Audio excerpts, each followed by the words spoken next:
Hello बच्चों, मैं मधु त्रिपाठी।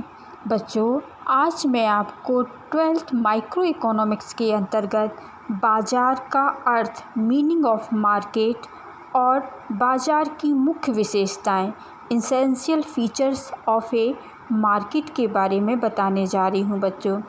तो जैसे ही हमारे सामने बाज़ार शब्द की बात आती है तो हमारे दिमाग में बहुत सारी तस्वीरें बनने लग जाती हैं बच्चों। जैसे कि भीड़ भाड़ वाला इलाका हो, बहुत सारी दुकानें हों और क्रेता विक्रेता वहाँ पे क्या कर रहे हैं, वस्तु का क्रय विक्रय कर रहे हों। इस प्रकार से बच्चों, साधारण भाषा में बाज़ार एक विशेष स्थान को संबोधित करता है जहाँ पर क्रेता विक्रेता भौतिक रूप में वस्तु खरीदने और बेचने का काम करते हैं। लेकिन अर्थशास्त्र में बच्चों, बाज़ार शब्द का अर्थ व्यापक होता है।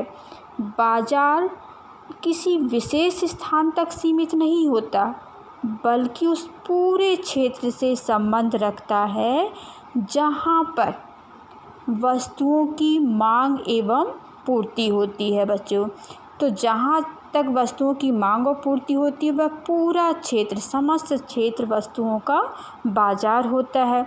इस प्रकार से यहाँ पर क्या करते हैं, क्रेता विक्रेता आपस में मिलते हैं, संबंध स्थापित करते हैं। उनका ये संबंध जो है वो भौतिक रूप में हो सकता है, या हम कह सकते हैं कि संचार के किसी साधनों के माध्यम से भी हो सकता है। जैसे इंटरनेट हुआ, ईमेल है, व्यावसायिक मेल है, फैक्स है, इन सब के माध्यम से भी क्रय विक्रय का काम हो सकता है। जैसे सभी बच्चों, आज हम सभी जानते हैं बच्चों कि वर्तमान समय में अधिकांश लोग क्या है, खरीदी बिक्री का काम जो है वो ऑनलाइन कर रहे हैं। मोबाइल में बुकिंग किए, मोबाइल से ऑर्डर कर दिए और उसके माध्यम से क्या है, हमारी वस्तु जो है हमारे घर तक पहुंच गई। तो इस प्रकार से वह समस्त क्षेत्र जहां पर वस्तुओं की मांग और जहां तक वस्तुओं की मांग और पूर्ति होती है, वह पूरा क्षेत्र ही बच्चों बाज़ार होता है।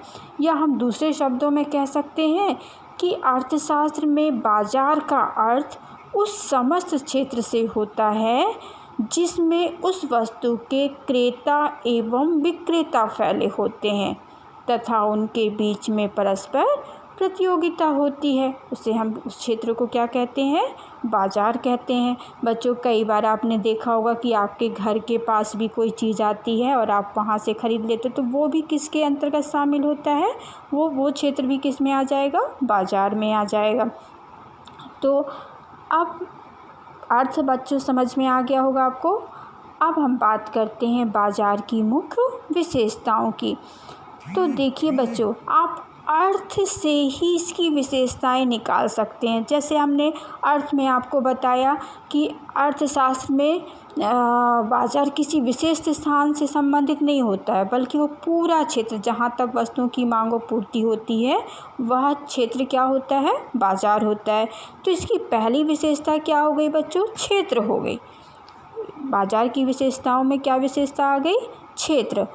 क्षेत्र के अंतर्गत आप क्या बता सकते हो कि अर्थशास्त्र में बाज़ार किसी विशेष क्षेत्र तक सीमित नहीं होता है, बल्कि वो पूरा क्षेत्र, समस्त क्षेत्र बाज़ार होता है जहाँ तक वस्तु की मांग और पूर्ति होती है, जहाँ क्रेता विक्रेता एक दूसरे से भौतिक रूप में अथवा संचार के किसी और साधन से संबंध स्थापित करते हैं, वह पूरा क्षेत्र क्या कहलाता है, बाज़ार कहलाता है। तो इस प्रकार से बाज़ार की विशेषताओं में पहली विशेषता क्या आ गई बच्चों, क्षेत्र आ गई। देखिए, अब दूसरी विशेषता हम फिर उसके अर्थ से ही निकालते हैं। बाज़ार में क्रय विक्रय का काम कौन करते हैं, क्रेता विक्रेता करते हैं। तो बाज़ार की दूसरी विशेषता क्या हो गई बच्चों, क्रेता और विक्रेता। बाज़ार में क्रेता और विक्रेता दोनों पक्षों का होना आवश्यक है। मतलब वस्तु को खरीदने वाले भी होने चाहिए और बेचने वाले भी होने चाहिए। अगर इन दोनों पक्षों में से एक भी पक्ष नहीं होता है तो वस्तु का क्रय विक्रय नहीं होगा। और बाज़ार में क्रेता और विक्रेता नहीं होंगे तो हम बाज़ार की कल्पना, इन दोनों में से कोई एक भी नहीं होगा तो बाज़ार की कल्पना नहीं की जा सकती। बाज़ार में इन दोनों की उपस्थिति, क्रेता विक्रेता दोनों की उपस्थिति अनिवार्य होती है। तो दूसरी विशेषता क्या हो गई बच्चों? क्रेता और विक्रेता। अब हम अर्थ से ही निकाल लें कि क्रेता विक्रेता क्या करते हैं? वस्तु का क्रय विक्रय करते हैं। तो तीसरी विशेषता के अंतर्गत क्या कह सकते हैं?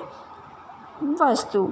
तो वस्तु में आप बता सकते हैं कि बाज़ार के अंतर्गत क्रेता विक्रेता क्या करते हैं? वस्तु का क्रय विक्रय करते हैं। तो बाज़ार में वस्तु का होना आवश्यक है। इसके बाद अगली विशेषता देखिए, बाज़ार में क्रेता विक्रेता क्या करते हैं? कीमत को लेकर के मोल भाव भी करते हैं। इसलिए हम कह सकते हैं चौथी विशेषता जो है स्वतंत्र प्रतियोगिता। एक बाज़ार में क्रेताओं तथा विक्रेताओं में स्वतंत्र प्रतियोगिता होनी चाहिए। स्वतंत्र प्रतियोगिता से तात्पर्य होता है कि जब वो वस्तु का क्रय विक्रय करते हैं तो क्या है, क्रेता विक्रेता क्रय विक्रय करेंगे तो वस्तु की कीमत को लेकर मोल भाव करते हैं और उस समय उनके ऊपर किसी प्रकार का कोई दबाव या प्रतिबंध नहीं होना चाहिए। तो इस प्रकार से चौथी विशेषता हो गई स्वतंत्र प्रतियोगिता। इसके बाद अगली जो विशेषता है वो है समान कीमत। एक विशेष क्षेत्र में वस्तु की विशेष कीमत पाए जाने की प्रवृत्ति होती है, या हम कह सकते हैं बच्चों कि जब क्रेताओं और विक्रेताओं में स्वतंत्र प्रतियोगिता होती है तो समस्त क्षेत्र में वस्तु का मूल्य प्रायः समान रहता है और एक मूल्य बाज़ार की मुख्य विशेषता मानी जाती है। लेकिन बच्चों व्यवहारिक रूप में यह विभिन्न स्थानों में कई कारणों से भिन्न भी हो सकता है। इस प्रकार से आज हमने क्या पढ़ा? बाज़ार का अर्थ और बाज़ार की विशेषताएं। तो आशा करती हूँ बच्चों कि आज आपको मेरा ये वीडियो समझ में आया होगा, और यदि मेरा ये वीडियो आपको समझ में आया है, अच्छा लगता है तो प्लीज़ मेरे वीडियो को शेयर कीजिए, लाइक कीजिए और सब्सक्राइब कीजिए। धन्यवाद।